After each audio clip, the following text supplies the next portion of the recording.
Stock market fall, Indian stock market fall. So stock market collapse.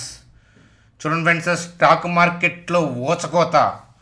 So అయితే ఏంటంటే, so మన channel కొత్తగా watch చేస్తున్న వాళ్ళకి సర్ప్రైజ్ ఏమో కానీ, షాక్ ఏమో కానీ, రెగ్యులర్గా చూస్తున్న వాళ్ళకి ఏంటంటే, సో ఇది కొత్త ఏమీ కాదు. ఆల్రెడీ ఏంటంటే మనం లాస్ట్ వీడియోస్లో కూడా డిస్కస్ చేసుకుంటూ ఉన్నాం.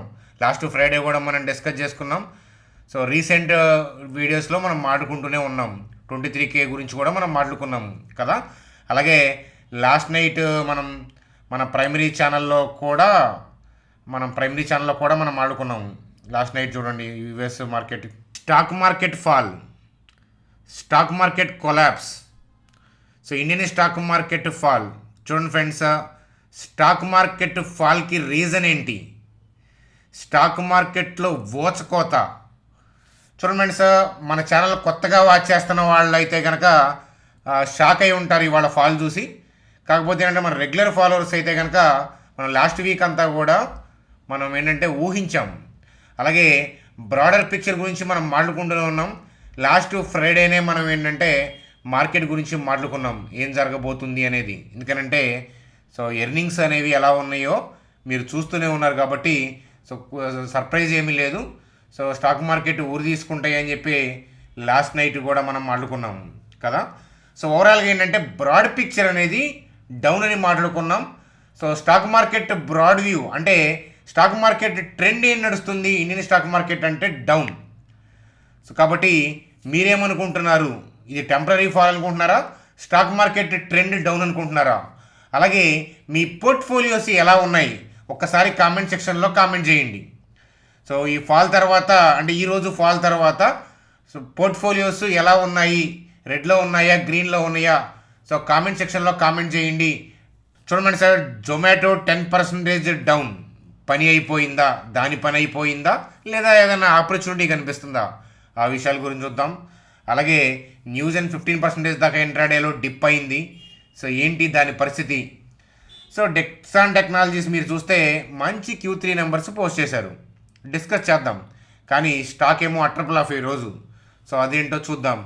MCX కూడా ఏంటంటే Q3 రిజల్ట్స్ ఇచ్చింది, కానీ స్టాక్ ఇంట్రాడేలో 10% దాకా డౌన్ అయింది. మరి ఓవరాల్గా మనం అనుకున్నట్లు స్టాక్ మార్కెట్స్ త్వరలో ఈ నెంబర్కి వెళ్తాయా లేదా? మరి బ్యాంక్ నిఫ్టీ యొక్క ఫర్దర్ వ్యూ ఏంటి? రేపటి మార్కెట్ పరిస్థితి ఏంటి? నిఫ్టీ, బ్యాంక్ నిఫ్టీ యొక్క కథాగమనంతో వీడియోని రక్తి కట్టిద్దాం. చూడండి ఫ్రెండ్స్, ఈ వీడియోలోకి వెళ్ళే ముందు సో మన ఛానల్ వీడియోని లైక్ చేయడం అనేది మన జన్మ హక్కు కాబట్టి వీడియోని లైక్ చేద్దాం. సో కొత్త వాళ్ళకైతే కనుక మన ఛానల్ని సబ్స్క్రైబ్ చేయమని నేను చెప్పను. ఎందుకంటే మన ఛానల్ సబ్స్క్రైబ్ చేయకుండా చూడాలంటే గట్స్ ఉండాలి, దమ్ము ఉండాలి. ఎప్పటికైనా వెతుక్కొని సబ్స్క్రైబ్ చేస్తారు. అంత ఇంపార్టెన్స్ ఉన్న ఛానల్ అని చెప్పి చెప్పుకోవడంలో నేను ఇష్టపడతాను. చూడండి ఫ్రెండ్స్, స్క్రీన్ మీద ఏమో నిఫ్టీ యొక్క చార్ట్ చూస్తున్నాము. సో ఆల్రెడీ మనం broad picture of the stock market అంటే స్టాక్ మార్కెట్ యొక్క ఓవరాల్ ట్రెండ్ ఏంటి అని అంటే సో మనకి డౌన్ అని మనం మాట్లాడుకున్నాం. డౌన్ ట్రెండ్ లైన్ కూడా డ్రా చేసుకున్నాము. సో చూడండి, మార్కెట్ హై లెవెల్లో ఓపెన్ అయింది, కాసేపు పైన టచ్ ఆడుతున్నా కూడా దాని తర్వాత సో సెల్ ఆఫ్. మధ్యలో ఏంటంటే షార్ట్ కవరింగ్స్ వల్ల ఏంటంటే మధ్యలో టెంపరీ బౌన్స్ ఇచ్చి ఇంట్రాడే ట్రేడర్స్ని ముంచుంటుంది. కానీ ఓవరాల్గా ఏంటంటే దాని డైరెక్షన్ ఏదైతే ఉందో డౌన్ సైడ్ అటువైపే పయనించింది. సో రీసెంట్గా మనకి రీసెంట్ 4 days వచ్చిన చిన్న ర్యాలీస్ని మనం డిస్కస్ చేసుకున్నాం. అవి షార్ట్ కవరింగ్ ర్యాలీయే కానీ బోటమ్ అవుట్ అనే పాయింట్ ఆఫ్ వ్యూ కాదు అని మనం మాట్లాడుకున్నాము. సో ఆ విషయం అనేది మరొకసారి సుస్పష్టంగా ఏంటంటే నిఫ్టీ క్లియర్ పిక్చర్గా ఏంటంటే మనకి డౌన్ ట్రెండ్ అనేది స్పష్టమైన సంకేతాలు మళ్ళీ ఏంటంటే కనబరిచింది అని చెప్పి చెప్తాను. సో అయితే చాలామంది కామెంట్స్లో అడిగారనమాట, బోటమ్ అవుట్ అయిందని అనుకున్నాము, డాలర్ కాస్త సెట్ అయింది, అదే డాలర్ రూపీ పాయింట్ ఆఫ్ వ్యూలో రూపీ కాస్త సెట్ అయింది, అలాగే బాండ్ ఈల్డ్స్ పాయింట్ ఆఫ్ వ్యూలో ఇష్యూ ఉంది కదా, అది కూడా కాస్త సెట్ అయింది అని. చూడండి ఫ్రెండ్స్, ఎర్నింగ్స్ ఇప్పుడు పడుతున్న ఫాల్స్కి కారణం ఏంటంటే ఎర్నింగ్స్ కానీ Q4కి సంబంధించిన గైడ్లైన్స్లు కానీ సరిలేవు. చూడండి ఫ్రెండ్స్, ఎప్పుడైనా సరే స్టాక్ మార్కెట్ అంటే కంపెనీస్ యొక్క ఎర్నింగ్స్ రిమైనింగ్ టెంపరీ థింగ్స్ వల్ల, ఈ వార్ కైండ్ ఆఫ్ థింగ్ వల్ల కానీ ఇంకేదైనా థింగ్స్ వల్ల, ఇతరత్ర థింగ్స్ వల్ల టెంపరీ ఫాల్స్ అయితే ఇమీడియట్గా స్టాక్ మార్కెట్ ఏంటంటే 2-3 days తర్వాత రికవర్ అవుతుంది. కానీ ఎర్నింగ్స్లో డీవియేషన్ కాబట్టి ఏంటంటే సో లాస్ట్ 2 quarters అంటే ఇప్పుడు వస్తున్న Q3 అలాగే అంతకుముందు Q2 సో వీటికి సంబంధించిన ఎర్నింగ్స్ ఏంటంటే ఫ్లాట్ డౌను, అలాగే ఏంటంటే ఫ్యూచర్లో కూడా కాస్త మందకొడిగా కొనసాగే అవకాశాలు ఉన్నాయి అనే విషయం మనకి కంపెనీస్ యొక్క మేనేజ్మెంట్, అంటే మేజర్ కంపెనీస్ యొక్క మేనేజ్మెంట్ సో నర్మగర్భంగా కామెంట్స్ ఇస్తూ ఉండటం అనేది సో ఇన్వెస్టర్స్కి నచ్చలేదు. కాబట్టి ఎఫ్ఐఐస్ ఏంటంటే వాళ్ళ స్టేక్స్ని ఏంటంటే తగ్గించుకుంటూ ఉన్నారు. కానీ భయపడాల్సిన అవసరం లేదు. ఫాల్స్లో ఏంటంటే ఇండియన్ స్టాక్ మార్కెట్లో ఏంటంటే ఫాల్స్ చాలా రేర్గా వస్తాయి. ఫాల్స్లో ఏంటంటే చాలా జాగ్రత్తగా క్లవర్గా ఇన్వెస్ట్మెంట్ పాయింట్ ఆఫ్ వ్యూలో స్టాక్స్ని స్టడీ చేసుకుంటా మీకు నచ్చితే కనుక ఇన్వెస్ట్మెంట్ చేసుకుంటూ వెళ్తే భవిష్యత్తు అనేది ఉంటుంది. ఇండియన్ స్టాక్ మార్కెట్ గురించి ఓవరాల్గా coming 5 to 10 years point of వ్యూలో వెయిట్ చేసే వాళ్ళకి ఫాల్స్ అనేవి ఆపర్చునిటీగానే చెప్తాను. సో అది ఫ్రెండ్స్, ఓవరాల్గా ఏంటంటే నిఫ్టీ పాయింట్ ఆఫ్ వ్యూలో అయితే కనుక డౌన్ ట్రెండ్ కొనసాగుతూ ఉంది. సో అయితే 23 ఇంట్రాడే పాయింట్ ఆఫ్ వ్యూలో బ్రేక్ అయింది. సో ఇప్పుడు 23,043 దగ్గర ఉంది కదా, 23,000 పైన క్లోజ్ అయిందా కింద క్లోజ్ అయిందా అనే దాన్ని బట్టి అనాలిసిస్ చేసుకుంటూ ఉండొచ్చు. కానీ చూడండి ఫ్రెండ్స్, 23,000 పైన క్లోజ్ అయినా మార్కెట్ కిందకి వెళ్ళాలంటే కిందకే వెళ్తుంది. 23,000 కింద క్లోజ్ అయినా మార్కెట్ ఒకవేళ పైకి వెళ్ళాలంటే రేపు పైకి వెళ్తుంది. అవి కాదు మనం చూడాల్సింది, అది రీటైల్ పీపుల్ యొక్క యాక్టివిటీ. రౌండ్ నెంబర్లను బేస్ చేసుకొని, ఓపెన్ ఇంట్రెస్ట్ని బేస్ చేసుకొని, పుట్ కాల్ రేషియోని బేస్ చేసుకొని ట్రేడ్ చేయడం అనమాట.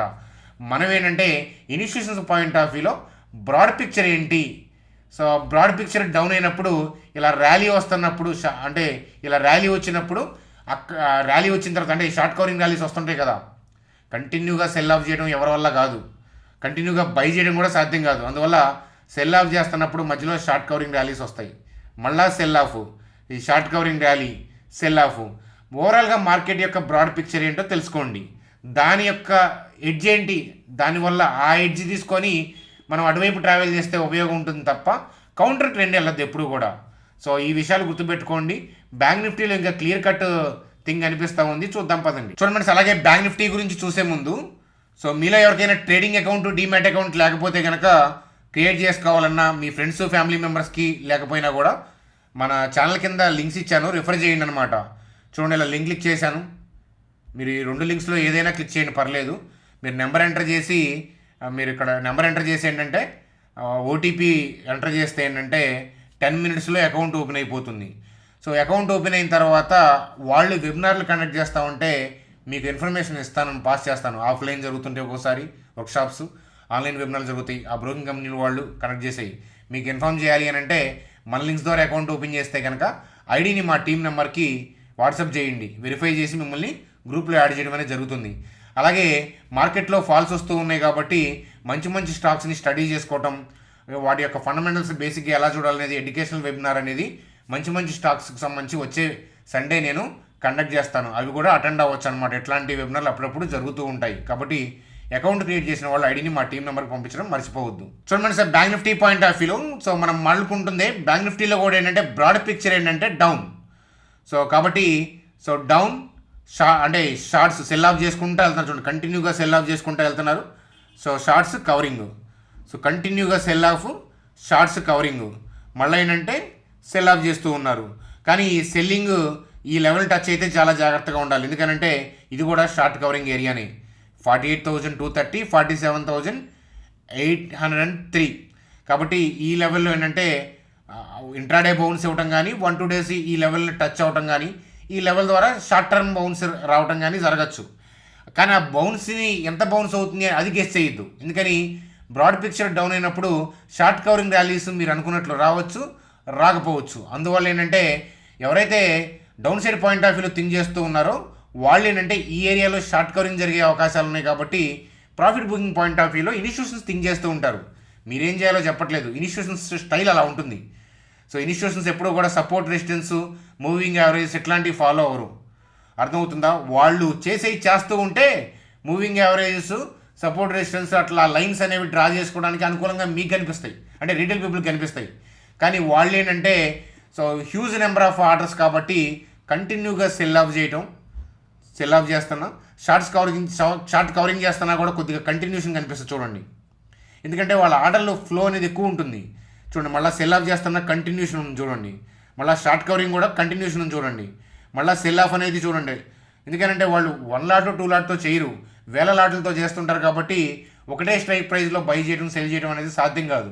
అందుకే సపోర్ట్ రెసిస్టెన్స్ అనే పాయింట్ ఆఫ్ వ్యూలో ఇనీషియల్ డేస్లో నేను అవి ఫాలో అవుతుంటే ఎందుకని వర్కౌట్ అవ్వట్లేదు, ఎందుకు స్టాప్ లాస్ హిట్ అవుతున్నాయి అనేది నేను రీసెర్చ్ చేసుకుంటా తెలుసుకుంటూ నేను తెలుసుకున్న విషయంగా నేను చెప్తాను. మనిషి దాని తర్వాత స్టాక్స్లోకి వెళ్దాం. స్టాక్స్లోకి వెళ్ళే ముందు సో ఇప్పటిదాకా మనం చెప్పిన అనాలిసిస్ నచ్చితే కనుక లైక్ చేయడం మాత్రం మర్చిపోవద్దు. చూడండి మనిషి జొమాటోకి సంబంధించి సో ఒకసారి చూడండి, జొమాటో యొక్క Q3 అప్డేట్ ఒకసారి చూస్తే ప్యాట్లో 66% క్షీణత, రెవెన్యూ 12% పెరిగింది. సో అలాగే మార్జిన్లో కూడా ఏంటంటే డిప్ కనిపిస్తూ ఉంది. సో అలాగే కామెంటరీ చాలా important, weak commentary from the Zomato. చూడండి, currently we are going through a broad based slow down in demand which started during the second half of the November అని చెప్పి సో జొమాటో వాళ్ళు ఏంటంటే చెప్తున్నారనమాట. చూడండి, ఇక్కడ అగ్రెసివ్ స్టోర్ ఎడిషన్ ప్లాన్స్ వాళ్ళు చేయటం అనేది ఫర్దర్గా అగ్రెసివ్గా స్టోర్ ఎడిషన్ చేయటం ఫర్దర్గా ఏంటంటే లాసెస్కి దారితీస్తుంది, అందులో డౌటే లేదు. సో అది ఒక నెగిటివ్ పాయింట్ ఆఫ్ వ్యూలో కనిపిస్తుంది అనమాట. సో చూడండి, జొమాటో పాయింట్ ఆఫ్ వ్యూలో నేను స్టార్టింగ్ నుంచి కూడా నేను ఇన్వెస్ట్మెంట్ పాయింట్ ఆఫ్ వ్యూలో మీకు ఇంట్రెస్ట్ చూపించలేదు. ఎందుకంటే ఒక కంపెనీని 10 to 20 years పాయింట్ ఆఫ్ వ్యూలో అది ఎంతలా పనికొస్తుంది అనే పాయింట్ ఆఫ్ వ్యూలో నేను ఏంటంటే దీన్ని అవాయిడ్ చేశాను. న్యూ ఏజ్ కంపెనీలకు వచ్చిన ప్రాబ్లం ఏంటంటే ఇప్పుడు ఒక ట్రెండ్లో కనిపిస్తే ఒక 3 to 4 years, దాని తర్వాత సస్టైన్ అవుతాయా లేదా అనేది మనం చెప్పలేము. చూడండి సార్, ఇప్పటికీ ఏంటంటే జొమాటో నేను అనుకున్న దానికన్నా మంచి పర్ఫార్మెన్స్ అయితే ఇచ్చింది బిజినెస్ పాయింట్ ఆఫ్ వ్యూలో, అందులో నేను తప్పు పట్టలేదు. కాకపోతే ఏంటంటే ఒక స్టాక్ని పట్టుకున్నప్పుడు నేను 10 to 20 years పాయింట్ ఆఫ్ వ్యూలో థింక్ చేస్తాను. ఎందుకంటే ఎప్పుడు ఏం జరుగుతుందో తెలియదు కదా. అలాగే ఈ క్విక్ కామర్స్ పాయింట్ ఆఫ్ వ్యూలో అంటే heavy competition, Zepto, Swiggy, Instamart, అలాగే ఏంటంటే ఇంకా ఫర్దర్గా ప్లాన్స్ వేస్తున్నారు, చాలామంది కొత్త వాళ్ళు రాబోతున్నారు, పాత వాళ్ళు ఏంటంటే ఎగ్జిక్యూషన్ ప్లాన్స్ వేస్తున్నారు, ఫారిన్ కంపెనీస్ రావచ్చు, ఇంకా ఫర్దర్గా కూడా ఏంటంటే వీటికి కాంపిటీషన్ అనేది హెవీగా ఉండొచ్చు అనమాట. సో అందువల్ల ఏంటంటే ఇట్లాంటి కంపెనీల జోలికి నేను వెళ్ళను. ఎందుకంటే ఇదే వెళ్ళాలని రూల్ లేదు కదా, చాలా కంపెనీలు ఉంటాయి. అంటే నాకు నచ్చకపోయినంత మాత్రాన ఆ కంపెనీ పర్ఫార్మెన్స్ చేయదని నేను చెప్పను. నా ప్రియారిటీస్కి రూల్స్కి మ్యాచ్ అయ్యే వాటికి నేను వెళ్తాను. ఎందుకు వెళ్ళలేదో నేను చెప్తున్నాను. మనం వెళ్ళనంత మాత్రాన సక్సెస్ఫుల్ అవ్వవు అని చెప్పి చెప్పడానికి లేదు. అలాంటి రూల్స్ స్టాక్ మార్కెట్కి లేవు అనేది మరొకసారి మనం గుర్తుపెట్టుకోవాలన్నమాట. చూడండి మనసు, ఒక సిమెంట్ కంపెనీయో ఒక మ్యానుఫ్యాక్చరింగ్ కంపెనీ అనుకోండి, కంపెనీ డిఫాల్ట్ అవుతున్నా ఎవరో ఒకళ్ళు వచ్చి కొంటారు. ఎందుకంటే ఆ మెషినరీ, మ్యాన్ పవరు అవన్నీ ఉంటాయి కాబట్టి ఏంటంటే వేరే వాళ్ళు ఎవరో ఒకళ్ళు కొంటారు, దానికి మినిమం వాల్యుయేషన్ ఉంటుంది. కానీ ఇట్లాంటి జొమాటో వాటికి, ఈ స్విగ్గీ పాయింట్ ఆఫ్ వ్యూలో ఇట్లాంటి కంపెనీలకు వాటికి ఏంటంటే ఏముండదు. ఏదైనా డిఫాల్ట్ అయితే ఏంటంటే ఆల్రెడీ వాళ్ళు ఎక్స్పాన్షన్ పాయింట్ ఆఫ్ వ్యూలో నెగిటివ్లో ఉన్నారు, వీళ్ళు కాస్త ప్రాఫిటబిలిటీలో వస్తున్నారు అనగానే కాంపిటేటర్ నుంచి ప్రెజర్ రావడం వల్ల మళ్ళీ మార్జిన్స్ తగ్గించుకుంటూ ఉంటారు. So business expansion point of వ్యూలో కానీ ఇలా మళ్ళీ ఏంటంటే లాసుల్లోకి వెళ్ళే అవకాశాలు, పాసిబిలిటీస్ ఉంటాయి. ఈ ఒక్క కంపెనీ అని అనట్లేదు, న్యూ ఏజ్ కంపెనీస్ అన్నీ మీరు చూడండి. మీరు అనుకున్నట్లు ప్రైస్ పాయింట్ ఆఫ్ వ్యూలో ఇనీషియల్ ఇయర్స్లో క్రేజ్ పాయింట్ ఆఫ్ వ్యూలో పెరిగి ఉండొచ్చు, కానీ ఓవరాల్గా మీకు 5 to 10 years పాయింట్ ఆఫ్ వ్యూలో మీరు ఓవరాల్గా కంపెనీస్ ఎలా పర్ఫామ్ చేస్తున్నాయి అని చూస్తే వాటిల్లో చాలా తక్కువ మాత్రమే ఏంటంటే మనకి సక్సెస్ఫుల్ అయిన సందర్భాలు ఉంటాయి. అందువల్ల ఏంటంటే అవే ఎందుకు వెళ్ళాలి, వేరే ఆప్షన్స్ ఉన్నాయి కదా అని చెప్పి నేను వీటిని పిక్ చేసుకోను. కానీ మీరు ఎవరైనా పిక్ చేసుకొని వ్యూ బాగుండి వాటిలో సక్సెస్ఫుల్గా వెళ్ళే వాళ్ళు ఉంటారు. సో అది వాళ్ళ వ్యక్తిగతంగా నేను చెప్తానమాట. చూడమని ఇక్కడ చెప్తున్నాయని కూడా ప్రోస్ కాన్స్ అనేది చెప్తున్నాను. అలాగే నా వ్యక్తిగతమైన అభిప్రాయాలు చెప్తున్నాను. మీ ఫైనాన్షియల్ అడ్వైజర్ని కలిసి లేదా మీరు రీసెర్చ్ చేసుకొని తీసుకునే డెసిషన్సే కరెక్టు అని చెప్తాను. అలాగే ఫాలో అవ్వాలి కూడా మీరు. చూడండి అలాగే ఎంసీఎక్స్ ఆపరేటింగ్ రెవెన్యూ మనకి చూడండి 5.5% పెరిగింది క్వార్టర్ పాయింట్ ఆఫ్ వ్యూలో. అలాగే ప్యాడ్ చూస్తే 4.2% పెరిగింది. సో అన్ని స్టాక్స్, మేజర్ స్టాక్స్ పడ్డాయి. ఇవాళ బాగా కరెక్ట్ అయిన స్టాక్స్లో ఎంసీఎక్స్ కూడా ఒకటి. చూడండి అలాగే సర్ప్రైజ్ ఏంటంటే డెక్సాన్. సో ఇరానీ పాయింట్ ఆఫ్ వ్యూలో 117% సేల్స్ గ్రోత్ ఉంది, ప్యాడ్ 123% గ్రోత్ ఉంది. అంతలా గ్రోత్ ఉన్నా కూడా స్టాక్ అనేది అంతలా ఘోరంగా పడింది. దానికి కారణాలు ఏంటి అని అంటే కన్జ్యూమర్ ఎలక్ట్రానిక్స్ ఈ సెగ్మెంట్లో ఏంటంటే రెవెన్యూలో డ్రాప్ కనిపిస్తూ ఉంది, సీజనల్ డ్రాప్ కనిపిస్తూ ఉంది, అదొక నెగిటివ్ కనిపిస్తూ ఉంది. ఇంకొకటి ఏంటంటే మీరు స్టాక్ యొక్క ప్రైస్ టు ఎర్నింగ్ చూస్తే ఏంటంటే డెక్సాన్ ఏంటంటే మొన్నటి దాకా ఏంటంటే అబౌవ్ 250 ఉంది స్టాక్ యొక్క ప్రైస్ టు ఎర్నింగ్ మొన్నటి దాకా. So average price to earning ఏదైతే ఉందో 5 years యావరేజ్ పిఈ ఎంత ఉందంటే ఇది 97 ఉంది. ఓవర్ వాల్యూలో ట్రేడ్ అవుతుంది అనే పాయింట్ ఆఫ్ వ్యూలో కూడా స్టాక్ని సెల్ ఆఫ్ చేశారు. ఇప్పుడు at present current price to earning అనేది 143 ఉంది. సో క్వార్టర్లీ ఎర్నింగ్స్ వచ్చినాయి కదా, దాని తర్వాత అప్డేట్ చేసినట్టున్నారు, చూడండి ఒకసారి. ఓవర్ వాల్యూడ్ అవడమే తప్ప సో ఇన్ జనరల్గా ఏంటంటే డెక్సాన్ పాయింట్ ఆఫ్ వ్యూలో లాంగ్ రన్లో ప్రాబ్లం ఏం లేదు. బాగా డిస్కౌంట్ అయితే మన ఛానల్లో ఏంటంటే డెక్సాన్ టెక్నాలజీస్ యొక్క స్టడీ లెవెల్స్ని కూడా డిస్కస్ చేద్దాం. ఒకసారి చూడండి, ఇక్కడ బ్రోకరేజ్ రేడారు డిఫరెంట్ బ్రోకింగ్ కంపెనీస్ జొమాటోకి సంబంధించి టార్గెట్ ప్రైజ్లు ఎలా ఇచ్చినాయి అనేది చూడండి ఒకసారి. అలాగే డెక్సాన్ టెక్నాలజీస్కి సంబంధించి జెఫ్రీస్ వాళ్ళు అండర్ పర్ఫార్మ్ అని చెప్పి ఇస్తున్నారు చూడండి ఒకసారి. నోవామోవా వాళ్ళు హోల్డ్ అని ఇస్తున్నారు. అలా డిఫరెంట్ కంపెనీస్కి డిఫరెంట్ రేటింగ్స్ టార్గెట్లు ఇస్తుంటారు. మనం చూడాల్సింది ఈ కాదు. ఒకవేళ ఏదైనా మీకు రిపోర్ట్ ఇండివిజువల్గా కనిపిస్తే ఫర్ ఎగ్జాంపుల్ జెఫ్రీస్ వాళ్ళు డెక్సాన్ టెక్నాలజీస్ గురించి అండర్ పర్ఫార్మ్ అని చెప్పి నెంబర్ ఇచ్చారు కదా, మనం చూడాల్సింది ఇది కాదు. అండర్ పర్ఫార్మ్ అని చెప్పి చెప్పడానికి వాళ్ళు సంథింగ్ పాయింటర్స్ చెప్పుంటారు, అవి చూడండి. అవి చూస్తే మీకు ఏదైనా స్టాక్ని అనాలిసిస్ చేయాలి అన్నప్పుడు మీకు ఇండివిజువల్గా ఆ పాయింటర్స్ అనేవి పనికొస్తాయి. ఎలా ఎవల్యూట్ చేయాలి, ఆ ఎవల్యూషన్ ప్రాసెస్ ఏంటి అనేది తెలుస్తుంది అనమాట. చూడమంటే ఏ బ్రోకింగ్ కంపెనీ వాళ్ళు కానీ ఏస్ ఇన్వెస్టర్స్ లేదా బ్యాంకర్స్ ఎఫ్ఐస్ ఇట్లాంటి వాళ్ళు మ్యూచువల్ ఫండ్స్ ఎవరు కూడా ఒక కంపెనీ గురించి టార్గెట్ గురించి మాట్లాడితే మూవింగ్ యావరేజ్ అనో ఇంకోటో మాట్లాడరు. ఆ కంపెనీ బిజినెస్ దాన్ని బేస్ చేసుకొని ఎర్నింగ్ని బేస్ చేసుకొని పిఈ ఎబిటా ఇలాంటి తీసుకొని మార్జిను కంపెనీ గైడ్లైన్స్ ఇట్లాంటి వాటిని బేస్ చేసుకొని టార్గెట్లు ఇస్తారు తప్ప అది సపోర్ట్ రెసిస్టెన్స్ అని కానీ అక్కడ అది బ్రేక్అవుట్ అయిందని కానీ ప్యాటర్న్ అని కానీ అట్లాంటివి ఎవరు. కాబట్టి మీరు జాగ్రత్తగా ఏవి అబ్జర్వ్ చేయాలో మీరు ఒకసారి ఆలోచించండి నేను చెప్పినవి అని. సో నేను చెప్పింది కూడా బ్లైండ్గా బిలీఫ్ చేయొద్దు, ఎందుకనంటే ఐ మెగానెస్ టు ద బిలీఫ్. అర్థమవుతుందా? కాబట్టి ఏంటంటే ట్రూత్ తెలుసుకోవాలంటే మీ ఓన్ ఎక్స్పీరియన్స్ మీరు ఉపయోగించాల్సిందే. కాస్త టైం పడుతుంది. అందుకే నేను స్టాక్ మార్కెట్లో ఫస్ట్ 3 years తొందరపడద్దు అంటాను. ఫస్ట్ 3 yearsలోనే మీకు చాలా మిస్టేక్స్ చేస్తారనమాట. అందుకని ఫస్ట్ 3 yearsలో చాలా స్లోగా కూల్గా అప్పుడొక ఇన్వెస్ట్మెంట్ ట్రేడింగ్ ఏదో మంత్కి ఒక ట్రేడింగ్ అట్లా చేశారనుకోండి, మీకు వాట్ తెలుస్తుంది. 3 years తర్వాత ఏంటంటే మీకు ఎమోషనల్ బ్యాలెన్స్ అనేది ఆటోమేటిక్గా వస్తుందన్నమాట. కానీ మీరు ఫస్ట్ 3 yearsలోనే మొత్తం చాలా అమౌంట్ కోల్పోతే ఏంటంటే జీవితంలో మళ్ళీ ఆ అమౌంట్ని సంపాదించలేరు. చూడండి సార్, మరి నిఫ్టీ యొక్క టాప్ లూజర్స్లో చూడండి, ట్రెంట్ ఉంది, అదానీ పోర్ట్స్ ఉంది, NTPC, ICICI bank, so state bank of India. చూడండి సార్, అప్కమింగ్ వచ్చే హెచ్డిఎఫ్సి బ్యాంకు, ఐసిఐసి బ్యాంకు యొక్క ఎర్నింగ్స్లో మనకి ఏదన్నా అద్భుతాలు జరిగితే తప్ప ఈ ఫాల్ని ఆపలేరు. సో అలాగే ఏంటంటే బ్యాంక్ నిఫ్టీ పడుతూ ఉంది. సో మనకి మార్కెట్ ఇప్పుడు క్లోజ్ అయిపోయింది, 48,570 అరౌండ్ క్లోజ్ అయ్యింది. సో అయితే మనకి రేపు కనుక ఫాల్ వైపు వెళ్తే ఈ ఏరియాలో జాగ్రత్త, షార్ట్ కవరింగ్ ఏరియా ఇది ఏంటది నోట్ చేసుకోండి. 48,230, 47,803 అనమాట.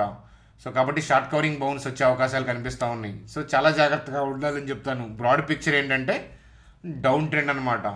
సో వీడియోని క్లోజ్ చేసే ముందు మీ పోర్ట్ఫోలియోస్ ఎలా ఉన్నాయి, అలాగే మీరు బ్రాడ్ పిక్చర్ అంటే స్టాక్ మార్కెట్ ట్రెండ్ ఏంటని ఇప్పుడు అని మీరు అనుకుంటున్నారు, అలాగే మీ పోర్ట్ఫోలియోస్ ఎలా ఉన్నాయి, ఎంత పర్సంటేజ్ డౌనా అప్ప కామెంట్ సెక్షన్లో కామెంట్ చేయండి అని చెప్పి, అలాగే ఎంతమంది రెడీగా ఉన్నారు ఈ కరెక్షన్లో ఇన్వెస్ట్మెంట్ పాయింట్ ఆఫ్ వ్యూలో స్టడీ చేసుకొని నచ్చితే స్టాక్స్ని కొనడానికి ఎంతమంది సిద్ధంగా ఉన్నారో కామెంట్ సెక్షన్లో తెలియజేయగలరు. Bye friends, good day.